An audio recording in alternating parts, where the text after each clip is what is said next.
What's up, YouTube? Welcome back to another episode. Today's episode, we're going to do a reaction video about Adam 22 of No Jumper, and is he really a culture vulture? And I've been peeping this shit from a sideline for quite a while, and ultimately I always seen it from the gate because the man ain't even from the culture, you know what I mean? 10 years ago, he was riding bikes and on that goofy shit, like some Machine Gun Kelly slap your ass type of shit. But now he's got one of the biggest platforms that we know to the culture, and he interviews all the hottest people. But if you peep him out, he always interviews one person, then he'll interview his op, and he'll always ask questions that are like antagonizing, that would ultimately make shit just a little more than what it normally is. But let's peep the video. Y'all know how we do it. I'm gonna watch the video, we gonna watch the video, I'm gonna pause it, we can talk about it in the comments. Let's get it. One of the channels in this algorithm is called No Jumper, which is quite different from the war in Chirac, but nonetheless features many interviews with gang-related rappers. Do you even know about gang shit when you first moved to Florida? When did you actually become a 5'5" Crip? You are widely known to be associated with the Hoovers. Some of the dudes who got caught up for this murder are like actual rappers who have videos out with many thousands of views. Again, like you say, a lot of the stories are hypothetical, but in this one, you actually mentioned that a specific rapper from Chicago called a girl 6 times while you were hanging out with her. Right, it just ran. You see what I'm saying? The shit just become, So I went on the podcast and spoke to the host, Adam 22, about the ethics of producing monetized gang content. Yeah, this what Joe Budden and them was on him about. He basically, I ain't gonna lie, I watched a couple of his interviews. He covered a whole story, but the people do want to hear about the drama, man. Like sex, drama sells. Do you think drill music is bad for society? Yeah. He right now that people want to see that. That's what they want to hear. They want to hear about the drama. And ultimately, that's what Adam 22 knows, is he knows how to monetize the content. So he's looking for the stuff that's going to get the most views, that's going to bring the most eyes. And that's what he's doing it for. He's doing it for the likes. But once again, ethically and morally, is that shit right? Because, just for the likes, you're going to do anything. But that leaves us with a culture of what? And the culture is damn near destroyed right now, in my humblest of opinions. But, he would just say this is marketing at its finest, right? Definitely. How come? Because people are in gangs killing each other and making songs about it and making it sound super cool. And even me as like a 38-year-old fucking white man, I listen to it and I think that it sounds kind of cool, and I struggle with that. But definitely I think it's probably, as much as I like listen to it, it's probably got to be a net negative for society, right? Just the romanticization of violence in general. Do you think you help make it look cool? I don't know.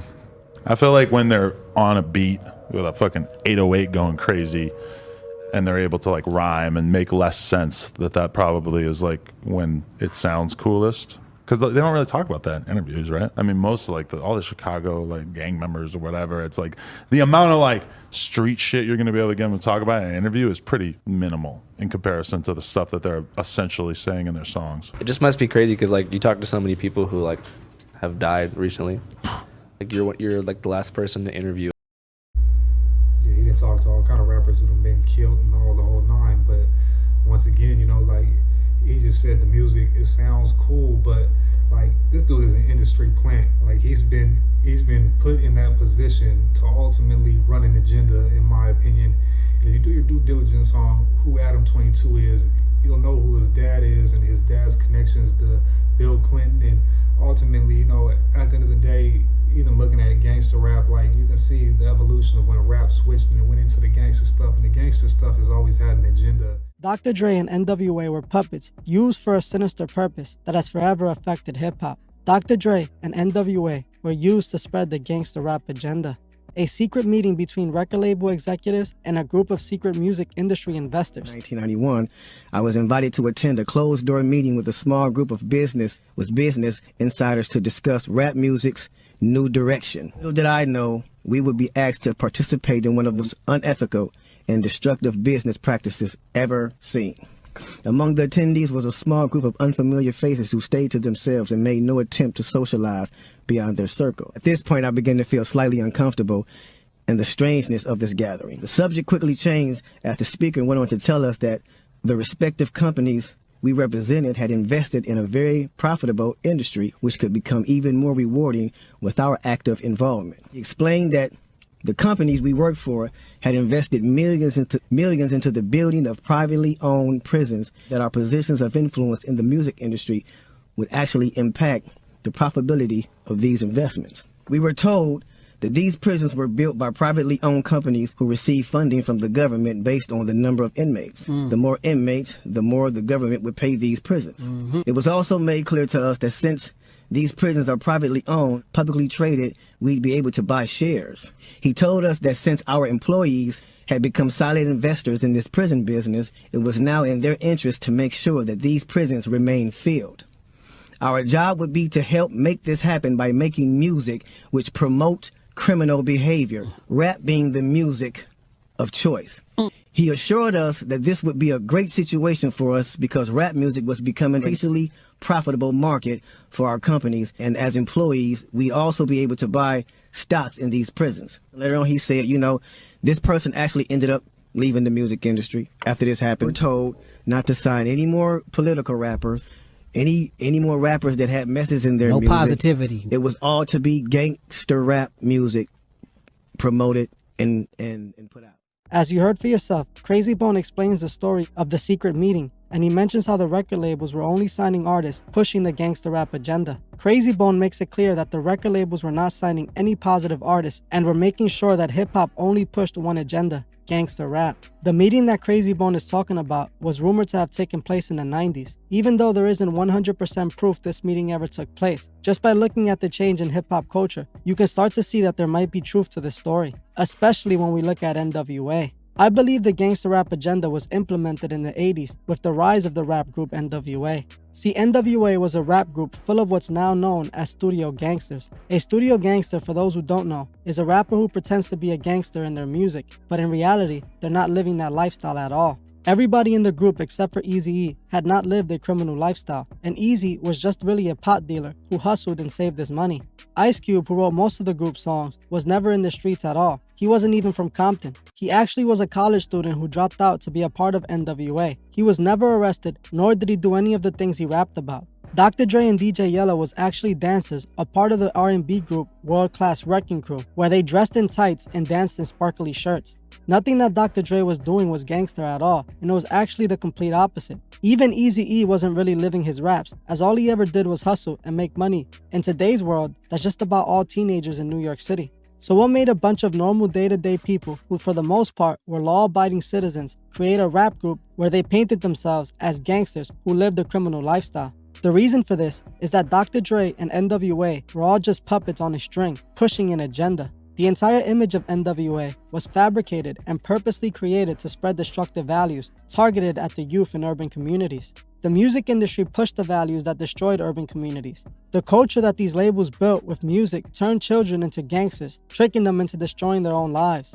We never saw this with the rock agenda. The agenda that rock music pushed was completely different from hip-hop, as it was aimed for children in suburban households. But hip-hop was turned into a tool to shape the minds of the kids from urban communities, guiding them to live a destructive life. Most people look at the ghetto as a place full of people who didn't have what it takes to win at life. But that is not true. The ghettos around the world were created, and a lot of the people in the ghetto were never given a fair chance. I was born and raised in the Bronx. I saw firsthand growing up the households some of these kids went home to. I watched my own childhood best friend live a completely different life than me, as both his parents were in prison while he was growing up. Who knows if this secret meeting that Crazy Bone was talking about ever took place? What I do know is that the labels were purposely looking for gangster rappers and used them for their agenda. These labels were willing to fabricate gangster rappers if they had to, and that's exactly what they did. The ghetto is created, and unfortunately, most of the people living in the ghetto are brainwashed and can't see that they're in a trap. Dr. Dre and NWA sold out their own people for their self-beneficial gain.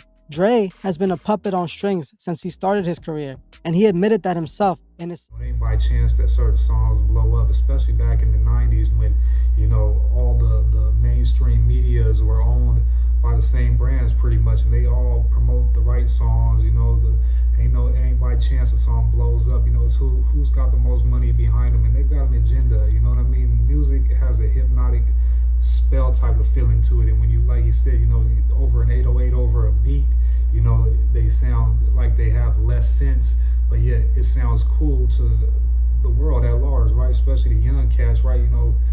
This is people live and die by these rap lyrics, and here is Adam 22. Look at this guy, listen to him. Like this is the guy that's got one of the biggest platforms of the culture, and this ain't by chance. I mean, shit, yeah, he's got an agenda, and everybody shows up on their own free will to interview and talk with him. But now is the time when you start opening our eyes to this type of shit. If we ever want to see this culture flourish again, because motherfuckers like this, yeah, they gonna knock the culture off. For sure, for sure. Interview FBG Cash.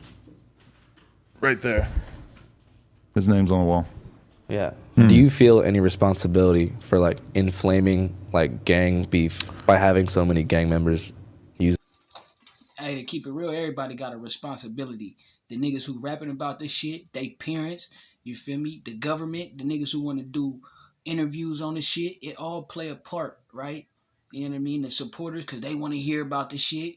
But everybody got to take responsibility, you feel me? At the end of the day. This platform to promote themselves. No, because I mean, I feel like this. That's facts. That's where it all starts at right there. Taking responsibility. The rappers, like we seen with 21 Savage, he don't even take responsibility for his lyrics. He called it entertainment, but ultimately your entertainment is somebody's reality somewhere out there, and you feeling a fire, and you ultimately promoting. All your energy is going into this. You're going to be remembered for this. And like you said, you need to start taking responsibility, and that goes for everybody, even the listeners. You got to be responsible for what's coming in your ears and what you feed in your mind. Like the Bible say, take every thought captive. You take these thoughts captive because they influencing in your world, whether you know it or whether you like it or not. This is a hip hop platform that long ago has kind of been clear to me that that's more or less the gist of what we're doing, Like there was a long time where I didn't do any street shit, in the beginning it was mostly like SoundCloud type stuff and more like avant-garde, internet shit. We've gone more in that direction, and like a lot of it's also the direction rap's gone in. It's tough to get away from the fact that the fans just want what they want. As a content creator, you kind of have to follow the incentives to a certain extent. It's just been taken to the point where the fans want this shit to be real. They don't want to hear you say, I'll shoot you if you come near me.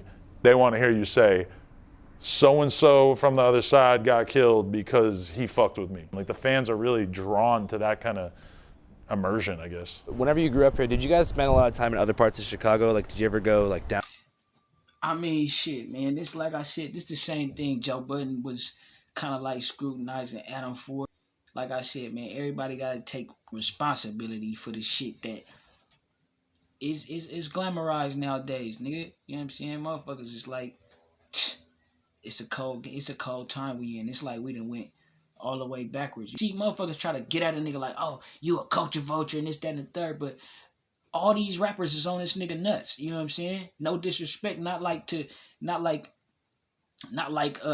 Adam ain't worked hard to get his platform in a place where people will want to, you know what I mean, be associated with it. But what I'm saying is,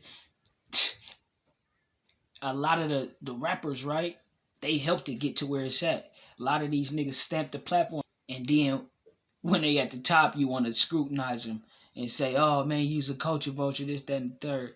Can't really knock Adam, like I said, when all these niggas then went up there and say, oh, I love you, man, you the best nigga in the world, and you get the nigga pass, and all this, that, and the third. Nigga, I fucks with Adam, and I watch the platform, and I understand who you dealing with, right? And then go from there. Like, nigga, I'm dealing with a motherfucker who has a business, who has a platform, nigga, who understands the metrics and this, that, and the third. I can't hold him to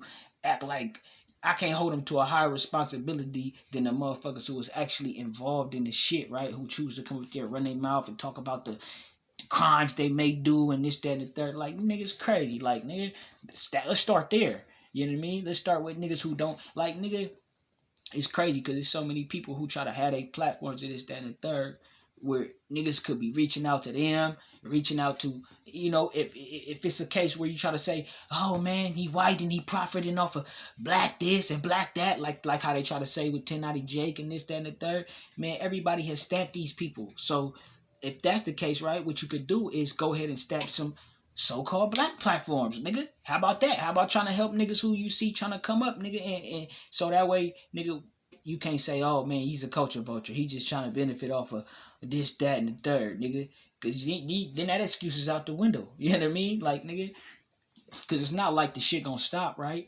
just because he stopped his platform or he stopped talking about it, it's not like the shit is just not gonna occur no more. Niggas gonna be still out there doing what they doing, killing all the weird shit. Like I said, man, everybody gotta take responsibility. But y'all niggas let me know what y'all think down below about this, that, and the third, man. About motherfuckers trying to call motherfuckers culture vultures and this, that. Nigga, it's at where it's at right now. Most authority figures are Caucasian people. You know what I mean? So maybe that's a part of the reason why niggas feel comfortable with going to go talk to certain people or letting their platforms grow or you know what I'm saying? They feel like, oh, now it's time to be professional, but not really professional because you're still in there running your mouth about these crimes and this, that, and the third. But you know what I'm saying? How a motherfucker look at a certain platform like, I ain't gonna fuck with them because it don't seem professional. It don't, you know, we ain't gonna be taken serious. Motherfuckers be, it's psychological. It should be deep. But y'all niggas let me know what y'all think. Man, that motherfucker's a culture vulture no matter how you cut it, because he's not from the culture and he's making money off the culture, and the only way that he makes money off the culture is by throwing gas on the fires that's already out there. And he's right though, you know, it's on these rappers who be going up on these platforms and stamping these type of cats right here, because from a mile away you can see this motherfucker's not that motherfucker, but once again he's got the platform. It's like a motherfucker that got money. They gonna call him big bro because he's got something they need and something they want. So it's really fake as fuck on both terms, right? Because this guy's using you and they're using him and they're both using each other, but ultimately they've got one aim to get, and that's to get money. And that lets you know right there, money's the root of all evil. And if it ain't, I guess broke being broke is then, right? Because ultimately Adam 22 is a culture vulture. There's no way around that shit. You know, he's not in this for the betterment of the culture. He could give a fuck less about the culture. He just cares about making the money and monetizing the content. And he ultimately probably looks at people who listen to rap and drill music and hood motherfuckers like lesser of people, like dummies, like straight dumbasses. He feels like he's a smarter than all of us. You know what I mean? So I don't know. I be peeping that shit. I don't really fuck with No Jumper. You know, they be having a few artists that I be watching here and there, but overall, yeah, man, I'm good. I pass. And that's just my 2 cents. So y'all let me know what y'all think in the comments, and I'm out.